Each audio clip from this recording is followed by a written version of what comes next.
আসসালামু আলাইকুম সবাইকে, আশা করি সবাই ভালো আছেন। সো অনেকদিন পর আমরা মার্কেট অ্যানালাইসিস নিয়ে আসলাম।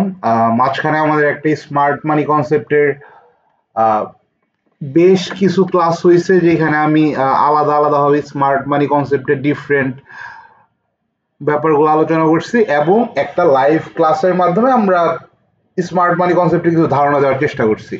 আমরা স্মার্ট মানি কনসেপ্ট সম্পর্কে আরো কিছু লাইভ ক্লাস নিব, এবং এই লাইভ ক্লাসটা আজকে রাতেও হতে পারে, আগামীকাল রাতেও হতে পারে।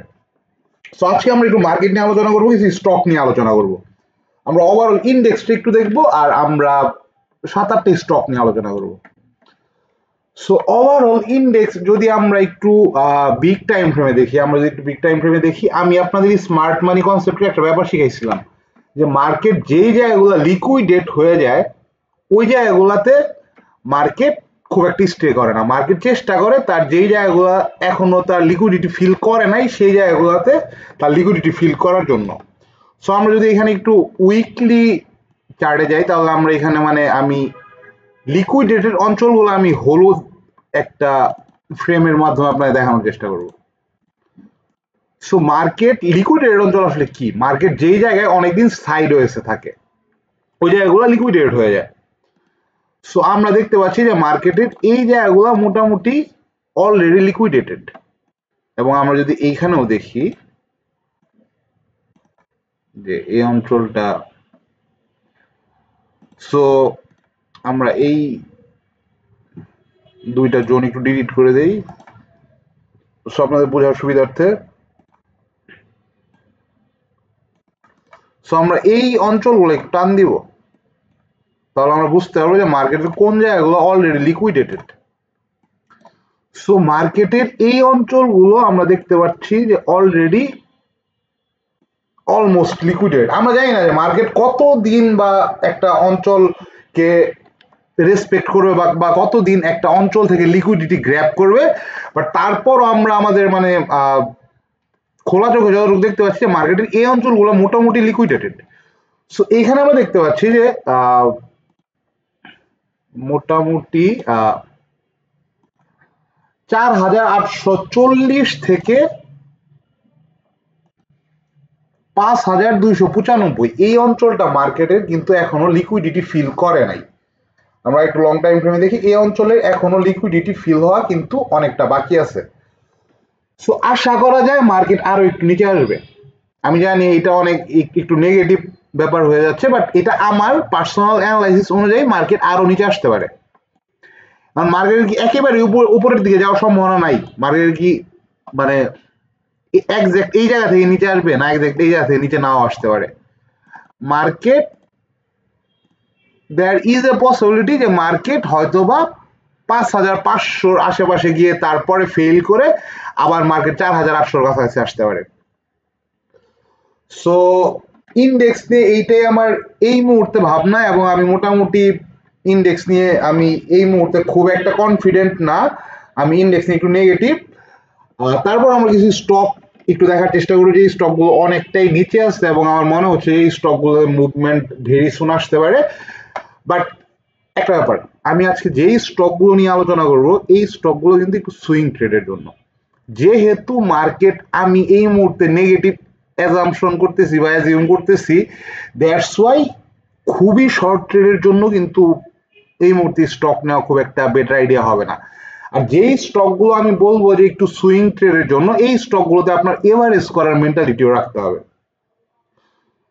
সো মার্কেটে এখনো ফুললি ফান্ডামেন্টালি প্লে শুরু হয় নাই যে ফান্ডামেন্টালি স্টকগুলো খুব ভালো করবে, এখনো এইরকম কোনো সাইন মার্কেট দেয় না। মার্কেটের জ্যাট ক্যাটাগরির স্টক দুমায়া পারফর্ম করতেছে, মার্কেটের আরো কিছু স্টক যেগুলো ফান্ডামেন্টালি বেশ নেগেটিভ, এই স্টকগুলো বেশ ভালো করছে। সো আমি ফান্ডামেন্টালের দিকে যাব না, আমি একান্তই টেকনিক্যাল অনুসারে আমি কিছু স্টক নিয়ে কথা বলার চেষ্টা করবো, এবং এগুলো সুইং ট্রেডের জন্য মিনিমাম 2-3-4 মাসের জন্য আপনার হোল্ড করতে হবে, এবং এভারেজও করতে হইতে পারে। তারপর আমি একটু প্ল্যান শেয়ার করার চেষ্টা করবো যে কোথায় আপনার স্টপ লস নিতে পারেন, আর এভারেজ করলে আপনারা কোথায় করতে পারেন। সো আমি প্রথমে ইন্স্যুরেন্স সেক্টরের 3-4টে স্টক নিয়ে আলোচনা করব। আমরা একটু কর্ণফুলী ইন্স্যুরেন্সটা দেখি। সো কর্ণফুলী ইন্স্যুরেন্সের যে ব্যাপারটা, আমরা কর্ণফুলী ইন্স্যুরেন্সের এই অঞ্চলটা মোটামুটি আমরা দেখতে পাচ্ছি যে লিকুইডেটেড। সো কর্ণফুলী তার নিচে আসছে, অনেকে স্টপ লস হিট করছে, অনেকের স্টপ লস এই অঞ্চলে নিচে ছিল, মানে 28 দিকে অনেকের স্টপ লস ছিল, অনেকের স্টপ লস হিট করে ওই অঞ্চলে ওয়েট করছে, মার্কেট একটা শার্প রিকভারি নিচ্ছে, যেটাকে আমরা ভিশেপ রিকভারি বলি। তারপর আবার মার্কেট ওয়েট করছে, মার্কেট সেকেন্ড টাইম, এটাকে আমরা বলি ফার্স্ট টাইম যেটাকে করছে, এটা যদি আমরা মানে আমাদের স্মার্ট মানি কনসেপ্টে বলি, এটাকে আমরা বলি চেঞ্জ অফ ক্যারেক্টার। আর সেকেন্ড টাইম যেটা করছে break of structure. So market যখন একবার চেঞ্জ অফ ক্যারেক্টারও করে এবং ব্রেক অফ স্ট্রাকচারও করে এবং তার উপরের অঞ্চল যেহেতু লিকুইডেটেড এবং মার্কেট এখানে কিন্তু স্লোলি ফল করছে এবং ভলিউম অনেকটা কমে আসছে। সো এইখানে 26 থেকে 28 মার্কেটে ইনভলভ হওয়ার জন্য একটা ফ্যান্টাস্টিক প্লেস, এবং আমরা মোটামুটি আমাদের ফার্স্ট প্রফিট টার্গেট রাখতে পারি। আমি যদি এই প্রফিট টার্গেটটা আর একটু মিনিমাইজও করে ফেলি, সো আমাদের প্রফিট টার্গেট নিয়ার অ্যাবাউট 37 থেকে 39 বা 40 কাছাকাছি হতে পারে। সো কর্ণফুলী এই মুহূর্তে বেশ ভালো অবস্থায় আমার মনে হচ্ছে। সো আমি একটু এখানে আপনাদের 26 থেকে 28 আমাদের একটা ভালো এন্ট্রি জোন হতে পারে, অ্যান্ড 37 to 40 আমাদের ভালো একটা প্রফিট টেকিং জোন হতে পারে। সো এইটা মোটামুটি আমাদের কর্ণফুলীতে এই মুহূর্তে আশা করা যাচ্ছে, এবং বেশ ভালো মনে হচ্ছে কর্ণফুলী বেশ কিছু কারণে, এবং আমি আপনাদের রিজনিং গুলো একটু দেওয়ার চেষ্টা করলাম যে কি কারণে আমার এই মুহূর্তে কর্ণফুলী ইন্স্যুরেন্সটা একটু ভালো মনে হচ্ছে। নেক্সট আমরা বিএনআইসিএল। বিএনআইসিএল একটু নেগেটিভনেস এখনো আছে। বিএনআইসিএল নিয়ে আমি অনেক বেশি কনফিডেন্ট না, আমি কর্ণফুলী নিয়ে যতটা কনফিডেন্ট আমি বিএনআইসিএল নিয়ে ততটা কনফিডেন্ট না। বাট তারপরও যদি আমরা দেখি বিএনআইসিএল, আমরা দেখতে পাচ্ছি যে এই অঞ্চলটা মোটামুটি কিন্তু লিকুইডেটেড, এই অঞ্চলটা মোটামুটি লিকুইডেটেড, এর নিচে আসছিল মার্কেট, আবার তার এই অঞ্চলকে টাচ করছে, এখানে একটা যদি ফেক ব্রেকআউট দিয়ে একটু উপরে গিয়ে মার্কেট নিচে আসতো, মার্কেট যদি 50 কে ক্রস করে নিচে আসতো, আমি হয়তো বিএনআইসিএল নিয়ে অনেক বেশি কনফিডেন্ট হতাম। বাট যেহেতু এই ব্রেকআউটটা দেয় নাই, মানে ব্রেকআউট বলতে এখানে যদি একটা ফেক আউট দিত, যেহেতু এখানে অলরেডি একটা ফেক ডাউন দিছে, সো এখানে যদি একটা ফেক আউট দিত তাহলে এটা আমাদের জন্য একটা বেটার জায়গা হতো। বাট আমি প্রিটি শিওর এটা উইকলিতে একটা ফেক আউট দিছে। না, উইকলিতেও এটা ফেক আউট দেয় নাই। বাট দ্য থিং ইজ, আমরা যদি একটু বিএনআইসিএলটা দেখি, আমরা যদি একটু উইকলি চার্টে দেখি,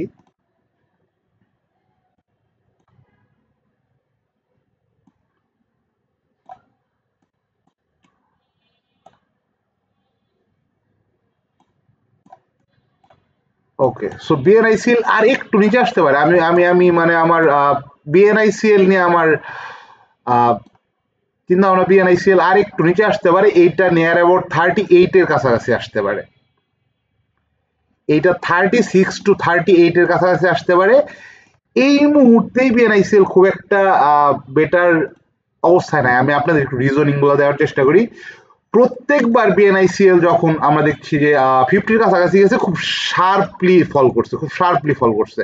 আপনারা দেখেন যে কোনোবার গিয়ে কিন্তু এখানে ওয়েট করতে পারেনি, মানে বায়াররা যে সেলারদের সাথে এখানে মানে কোনো একটা জায়গায় বায়ার আর সেলারের মধ্যে যে একটা দ্বন্দ্ব হবে, এই ধরনের দ্বন্দ্ব কিন্তু বায়াররা এখন পর্যন্ত ক্রিয়েট করতে পারে নাই। দ্যাটস ওয়াই বিএনআইসিএল এই লিকুইডেটেড অঞ্চলের নিচে আসতে পারে, তারপরে উপরে গেলে এটা একটা বেটার ব্যাপার হবে আমাদের জন্য।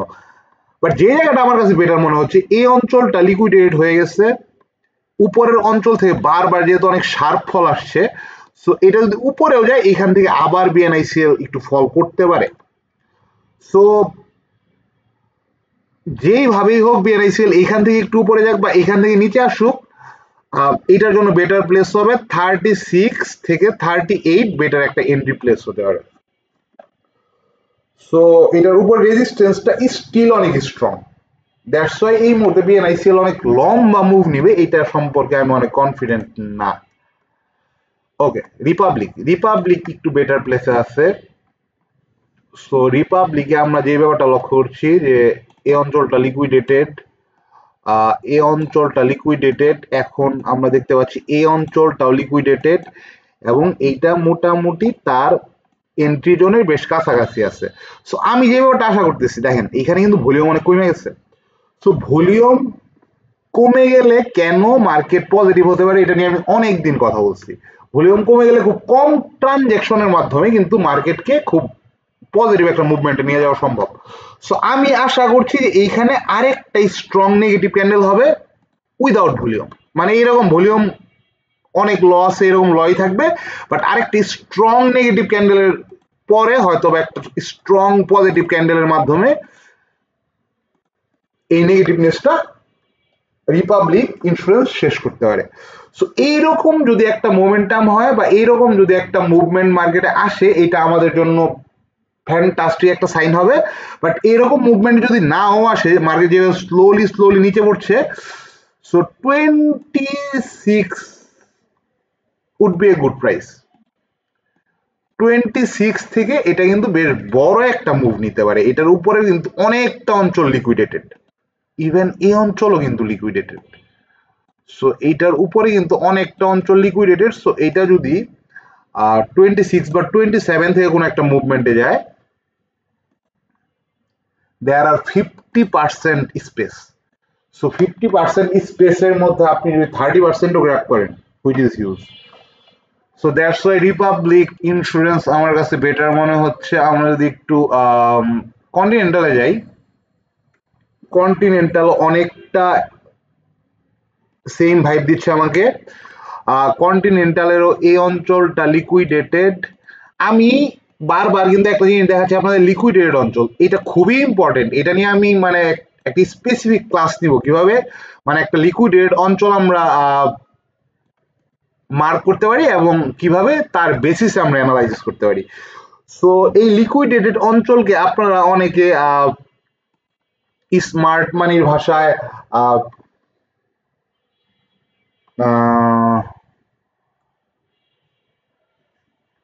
ওকে, আমি এক্সাক্ট ওয়ার্ডটা ভুলে গেছি, বাট দ্য থিং ইজ এইখানে যে কাজটা করে মার্কেট আপনাকে ট্র্যাপ করার চেষ্টা করে। আপনারা এটারে ট্র্যাপিং জোনও বলতে পারেন। এটার স্মার্ট মানির ভাষা একটা নাম আছে, রিসেন্টলি আমি অনেক ভুলে যাচ্ছি। So whatever, so smart মানির ভাষায় এটাকে okay just minute, I have something. Okay, inducement level বলে এটাকে স্মার্ট মানির ভাষায়, ইনডিউসমেন্ট লেভেল বলে। সো ইনডিউসমেন্ট লেভেল বলেন আপনারা, আমি লিকুইডেড অঞ্চল বলি, এটা আমার জন্য বুঝতে সুবিধা হয়। সো আপনারা বাংলায় বলেন যে এই অঞ্চলের শেয়ার শেয়ার সব খায় ফেলছে। সো যেইটাই বলেন ব্যাপার সেম, ওয়ার্ড আপনারা যেটা উচ্চারণ করেন, আপনার খুব ফেন্সি ওয়ার্ড উচ্চারণ করতে হবে ব্যাপারটা এরকম না, বাট আপনি বুঝতে পারছেন কিনা এটা ম্যাটার করে। সো ব্যাপার হচ্ছে এই অঞ্চলের কিন্তু কেনা বেচা শেষ, এটা হচ্ছে মেইন ব্যাপার। এই অঞ্চলে যারা কেনা বেচা করছিল তাদের কিন্তু কেনা বেচা শেষ, এবং এই অঞ্চলটা যেহেতু অনেকটা নিচে এবং যেহেতু এই অঞ্চল থেকে বারবার মার্কেট রিজেক্ট করছিল, সো এই অঞ্চলে কিন্তু অনেকে বাই করছিল এবং তাদের স্টপ লস ছিল এর নিচে। তাদের স্টপ লস হিট করছে, মার্কেট শার্পলি রিকভার করছে, ভলিউম অনেকটা ডাউন, খুব স্লোলি মার্কেট নিচে আসছে। সো এইখানে সেম আমি ওই যে আগের স্টকটার মতো, যদি এইখানে একটা লেস ভলিউমে আরেকটা খুবই স্ট্রং রেড ক্যান্ডেল দিয়ে অনেককে, আচ্ছা এখানে আমি কেন স্ট্রং রেড ক্যান্ডেল আশা করছি, এখানে একটা আমি স্ট্রং রেড ক্যান্ডেল আশা করছি, যেটা মিনিমাম হয়তো 5-6% একটা রেড ক্যান্ডেল হতে পারে। কারণ এখানে প্যানিক ক্রিয়েট হবে, ল ভলিউম, মানুষ অনেকেই ভলিউমটা ইগনোর করে যাবে, এখানে রেড ক্যান্ডেল একটা প্যানিক ক্রিয়েট হবে। প্যানিক ক্রিয়েটের পরের দিন দেখা যেতে পারে এই ধরনের একটা ক্যান্ডেল, ফার্স্ট আওয়ারে মার্কেট নিচের দিকে আসার পরে তারপরে দেখা যাবে যে মার্কেট নিচে একটা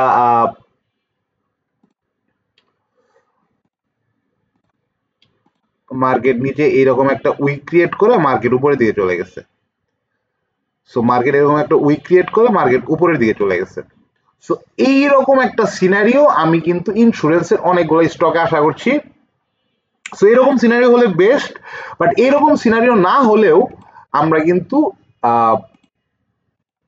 কন্টিনেন্টালে মোটামুটি এই অঞ্চলের আশেপাশে ইনভলভ হতে পারি, হুইচ ইজ 24 টাকার কাছাকাছি।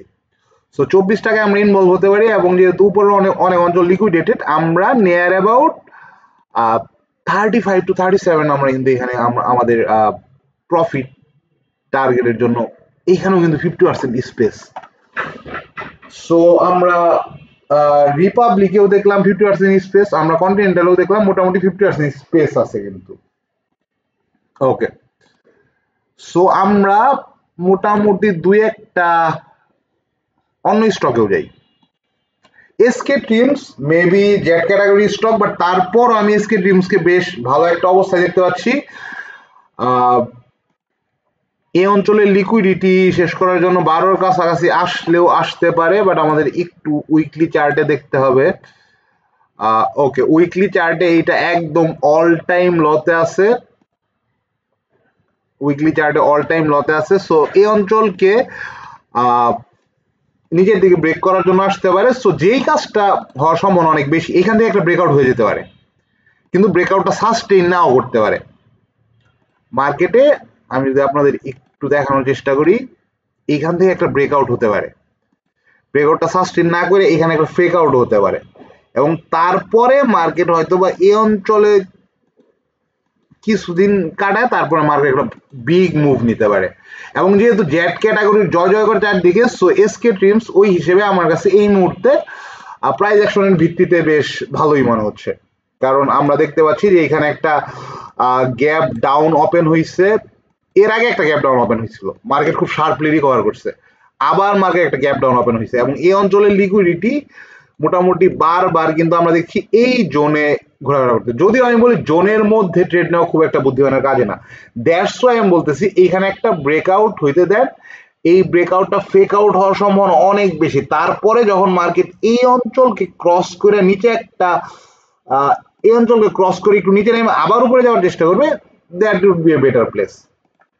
এটা স্ক্রিনের জন্য একটা ভালো একটা ব্যাপার হইতে পারে। এসিআই, ওকে, আমরা একটু এসিআই এর ফান্ডামেন্টাল, ওকে ফান্ডামেন্টাল দেখবো না আমরা আজকে আমরা ফান্ডামেন্টাল দেখবো না, বাট এই প্রাইস অ্যাকশনটা না অনেক ভালো। মার্কেট যখন এই ধরনের প্রাইস অ্যাকশন বানায়, যে বুঝেন গ্রিন ক্যান্ডেল আসতেছে, গ্রিন ক্যান্ডেল আসতেছে, যেদিন রেড ক্যান্ডেল আসে ওই দিন মার্কেট সাইডওয়েজ চলে যায়। রেড ক্যান্ডেল কিন্তু মার্কেটকে নিচে পুশ করতে পারে না, রেড ক্যান্ডেল মার্কেট সাইডওয়েজে পুশ করে। এবং দেখেন ল ভলিউমে এই ধরনের প্রাইস মুভমেন্টের, এই ধরনের প্রাইস মুভমেন্ট আমি আপনাদের আরো কিছু চার্টে দেখাবো, আজকে না অন্য আরেকদিন। এই ধরনের প্রাইস মুভমেন্টের একটা সুবিধা হলো যে মানুষজন ইন্টারেস্টেড হয় না যে মার্কেট প্রতিদিন 1%, 1.5% করে বাড়ছে, তো মানুষজন ইন্টারেস্টেড হয় না এই ধরনের প্রাইস অ্যাকশনে ইনভলভ হওয়ার জন্য। সো তারা কিন্তু ল ভলিউমে মার্কেটকে অলরেডি অনেকটা উপরে নিয়ে চলে যায়। সো অনেকটা উপরে নিয়ে যাওয়ার পরে তারা অনেক হাই ভলিউমে বেশ কিছু স্ট্রং ক্যান্ডেল ক্রিয়েট করে। তারপরে এই হাই ভলিউম দেখে এবং এই স্ট্রং ক্যান্ডেল গুলো দেখে মানুষজন, যখন সাধারণ মানুষ এই স্টকগুলোতে ইনভলভ হওয়ার ট্রাই করে, তখন কিন্তু তারা এখানে মোটামুটি ডিস্ট্রিবিউশন একটা ফেসে চলে যায়। সো দ্যাটস ওয়াই আমি এসিআই কে এই মুহূর্তে বেশ ভালো একটা অবস্থায় রাখছি, বাট দ্য থিং ইজ তারপরেও আমি একটু ডিসকাউন্ট আশা করছি, একটু ডিসকাউন্ট পেলে better, but I am not sure যে সেই এসিআই আসলে খুব ভালো কোনো ডিসকাউন্ট দিবে কিনা। এসিআই এই অঞ্চল থেকেও মানে এই 134 থেকেও ব্যাক করতে পারে। 134 থেকে মোটামুটি আমরা দেখতে পাচ্ছি যে এখানে যদি আমরা মোটামুটি অনেক বেশি জায়গা আমি বলবো না, 21% এর মতো, 20 থেকে 21% এর মতো জায়গা আছে, but best place to grab হচ্ছে 115 বেস্ট প্লেস এটার জন্য। সো এইখানে যদি ইনভলভ হন, যেহেতু আমি মানে পার্সোনালি আমি জানি না, আপনারা যদি মানে ইন্ডেক্স নিয়ে পজিটিভ হন তাহলে আপনারা একটু বেটার কোয়ান্টিটিতে ইনভলভ হতে পারেন, বাট আমি বলবো এখানে ইনভলভ হলো বেশ লেস একটা কোয়ান্টিটিতে ইনভলভ হওয়ার জন্য। ধরেন আপনি যদি মানে নর্মালি কোনো স্টক 1 লাখ টাকা ইনভলভ হন, আমি বলবো এখানে 30 থেকে 40 কে এর বেশি না, 30 থেকে 40 হাজারের উপরে এখানে মানে আপনি আমি আমি আমি মানে ডিফারেন্ট পার্সনের মানে মানে এই ব্যাপারগুলো ডিফারেন্ট থাকে, যে কে একটা স্টক কত কোয়ান্টিটিতে ইনভলভ হবে।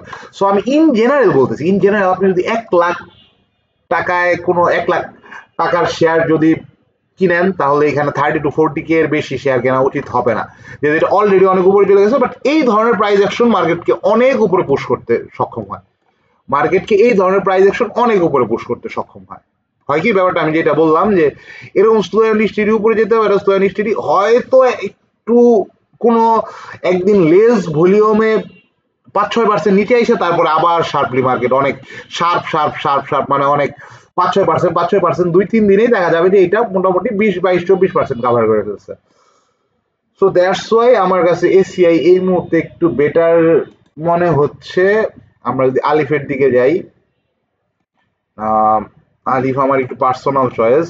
আলিফের ফান্ডামেন্টালি বেশি স্ট্রং আছে এবং আলিফকে আমরা দেখতে পাচ্ছি যে দেখেন আমরা উইকলি চার্টে আসছি, এখানে একটা ব্রেকআউট দিচ্ছে, এটা আমি ফেক বলবো না, কারণ ব্রেকআউটের পর এটা অনেকটা অঞ্চল অতিক্রম করছে। তারপরে মার্কেট নিচে আসছে, মার্কেটের এই অঞ্চলটা লিকুইডেটেড ছিল, মার্কেট এই অঞ্চলের নিচে স্টপ লস গ্র্যাব করে অনেক ফাস্ট রিকভারি দিচ্ছে এবং আবার কিন্তু মার্কেট এই অঞ্চলটাকে ব্রেক করার চেষ্টা করছে। সো ধরলাম যে আমি মার্কেট এই অঞ্চলকে ব্রেক করতে পারবে না, মার্কেটের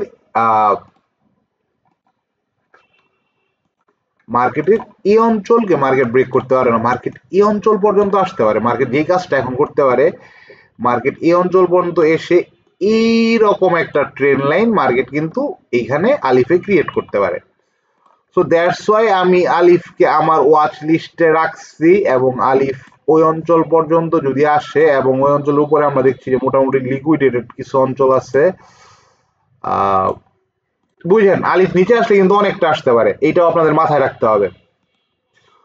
সো আলিফের জন্য ভালো এন্ট্রি প্লেস 75, এইটা আলিফের জন্য ভালো এন্ট্রি প্লেস না, কিন্তু যদি ব্রেকআউট করে যায়, আলিফ 110-111 পর্যন্ত যাওয়ার ক্ষমতা রাখে, মানে 20 টাকার একটা গ্যাপ দিতে পারে, যেখানে 20-22% মতো জায়গা আছে। ওকে, সো তারপর আমরা একটু অ্যাপেক্স ফুড দেখবো। সো অ্যাপেক্স ফুডে আমরা খুব ভালো কিছু ব্যাপার দেখতে পাচ্ছি। অ্যাপেক্স ফুডের যে ব্যাপারটা আমরা দেখতে পাচ্ছি যে উইকলিতে এটা কিন্তু মোটামুটি তার আপনারা ওবি বলেন, আপনারা ডিমান্ড জোন বলেন, ডিমান্ড জোনের আশেপাশে একবার এসে এটা মোটামুটি বেশ শার্পলি একটা রিকভারি দিচ্ছিল। তারপরে এই অঞ্চলকে লিকুইডেট করছে, এই অঞ্চলকে অনেকে এই অঞ্চলে ট্র্যাপ করছে, তারপরে মার্কেট তাদের স্টপ লস হিট করে আবার কিন্তু মার্কেট উপরের দিকে যাওয়ার চেষ্টা করছে এবং মার্কেট খুব স্লোলি নিচে করছে এবং ভলিউম কিন্তু অনেক লেস, এবং যখনই ভলিউম লেস তখনই মার্কেট উপর শার্প মুভ নেয়, যখনই ভলিউম লেস তখনই মার্কেট শার্প মুভ নেয়। সো ওয়েট করতে পারেন 215-220 পর্যন্ত, বাট মার্কেট বেশ ভালো একটা মুভমেন্ট এখান থেকে নিতে পারে, মিনিমাম 280। আমরা এখানে যদি উপরের দিকে, কারণ আমরা যে অঞ্চলগুলো লেস লিকুইডিটি দেখতেছি, সো ওই অঞ্চলগুলোকে লিকুইডেট করতে পারে। So minimum 280, maximum maybe 300-310। So এইখানে আমরা স্পেস কিন্তু বেশ ভালো পাচ্ছি, আমরা মোটামুটি 25-26% স্পেস পাচ্ছি। বেকন ফার্মা আমার কাছে বেশ ভালো মনে হচ্ছে, যদিও এটার উপরে অনেক লিকুইডেটেড অঞ্চল নেই, but the thing is beacon Pharma যেই কাজটা করতে পারে, মার্কেট এই পর্যন্ত গিয়ে তারপরে আবার নিচে 82 পর্যন্ত আসতে পারে। বেকন ফার্মা যেই কাজটা হতে পারে যে মার্কেট যেহেতু একবার আসছে, মার্কেট মোটামুটি আমরা যদি দেখি যে এইভাবে যদি দেখি, একটু যদি এটাকে জুম করে দেখি, মার্কেট বেশ শার্প একটা মুভ নিচ্ছে এবং এইখানে কিন্তু মার্কেট ওয়েট করছে। সো এই অঞ্চলের লিকুইডিটি মোটামুটি ফিল আবার আসছে, মার্কেট এই অঞ্চলে ওয়েট করছে, এই অঞ্চলের লিকুইডিটি ফিল আবার আসছে, এই অঞ্চলে ওয়েট করছে, এই অঞ্চলের liquidity fill. So next time যখন এইখান থেকে মুভ করছে তখন কিন্তু মার্কেট এইখান থেকে বেশ শার্পলি একটা মুভ করছে। সো এই অঞ্চলের লিকুইডিটি যেহেতু ফিল এবং এই অঞ্চলে মোটামুটি আমরা দেখছি যে লিকুইডেটেড, সো মার্কেট কিন্তু মোটামুটি 70 পর্যন্ত যেতে পারে। সো এইখানে কিন্তু মোটামুটি আমরা দেখতে পাচ্ছি 25% জায়গা আছে, কিন্তু আমি বলবো 130, মিনিমাম 126-130 কাছাকাছি এন্ট্রি নেন, এর আগে না। এইখান থেকে মার্কেট উঠে যেতে পারে, সম্ভাবনা আছে যে মার্কেট এইখান থেকে আরো 2-3টা বিগ ক্যান্ডেল মারে এইখান থেকেই মার্কেট উপরে উঠে যেতে পারে এবং তারপরে মার্কেটে ফল আসতে পারে। বাট তারপরেও আমি বলবো যে এইটা আশেপাশে নিলে আপনার রিস্কটা অনেক কম থাকে, আপনি এই জায়গায় মোটামুটি আপনি স্টপ লস দিতে পারেন, যে মার্কেট এইখান থেকে যদি এই লিকুইডেটেড অঞ্চলকে ক্রসও করে ফেলে হতে পারে আপনার স্টপ লসের উপর থেকে আবার মার্কেট একটা আপ মুভ পুশ করতে পারে। সো দ্যাটস ওয়াই 124 থেকে 128 পর্যন্ত মোটামুটি একটা ভালো প্লেস এন্ট্রি নেওয়ার জন্য বেকন ফার্মাতে। সো আরো অনেক স্টক আমরা এখানে ফাইন ফুডস দেখতে পাচ্ছি, আমরা এখানে ফার্মিট দেখতে পাচ্ছি। সো ফাইন ফুডস তো বেশ ভালো মনে হচ্ছে। ফাইন ফুডস নিয়ে আমি কথা বলি, আমি মোটামুটি আমার আজকের আলোচনা শেষ করবো কারণ ভিডিওটা অনেক লম্বা হয়ে যাচ্ছে। সো ফাইন ফুডস এর আমরা ফান্ডামেন্টাল মোটামুটি ভালো আছে, যদিও এইটার পি একটু বেশি, পি 80-র কাছাকাছি মেবি। আমরা ফাইন ফুডস এর ফান্ডামেন্টাল একটু দেখবো, যেহেতু এটা অনেক উপরে আছে। এটা পি 88, কিন্তু আমরা দেখতে পাচ্ছি ইপিএস গ্রোথ কিন্তু কন্টিনিউয়াস অনেক, মানে এক্সপোনেনশিয়াল গ্রোথ হচ্ছে ইপিএস 0.07 থেকে 0.88, এবার 2.48, হুইচ ইজ ফ্যান্টাস্টিক। আমরা যদি ইনস্টিটিউট এবং ডিরেক্টর হোল্ডিংস দেখি, দুমায় বাড়তেছে ইনস্টিটিউট ডিরেক্টর 2%, দুই পক্ষের হোল্ডিংসই অনেক ভালো হচ্ছে। সো ফাইন ফুডস আরো একটা মুভ নিতে পারে। এবং আমরা যে ব্যাপারটা দেখতে পাচ্ছি যে ফাইন ফুডস এইখানে অনেকদিন একুমুলেশন করছে, ফাইন ফুডস এইখানে অনেকদিন একুমুলেশন করছে, তারপরে কিন্তু ফাইন ফুডস এর মোটামুটি একটা ব্রেকআউট আসছে, এইখানে একটা ব্রেকআউট আসছিল। এখন যেহেতু অল টাইম হাই আমি যেই কাজটা করি, মোটামুটি আমি দেখার চেষ্টা করি যে মার্কেট, আচ্ছা এইখানে আমি একটা জিনিস এখন পর্যন্ত, ও আচ্ছা ফাইন ফুডস এর কিন্তু বেশি একটা স্পেস নাই, 250 গিয়েও কিন্তু দাঁড়াইতে পারে। আমি যখন প্রিভিয়াস অ্যানালাইজ করছিলাম, আমার একটা জিনিস আমি এখানে একটু মানে আমার একটু মিসক্যালকুলেশন ছিল।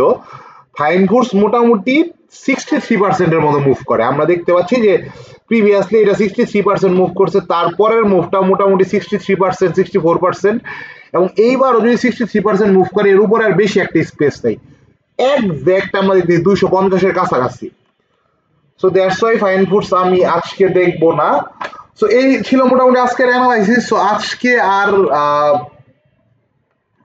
কোনো স্টক নিয়ে কথা বলবো না। সো ধন্যবাদ, ভালো থাকবেন, আল্লাহ হাফেজ। আমরা হয়তো আজকে রাতে আমরা আবার একটা লাইভ ভিডিও নিয়ে আসতে পারি।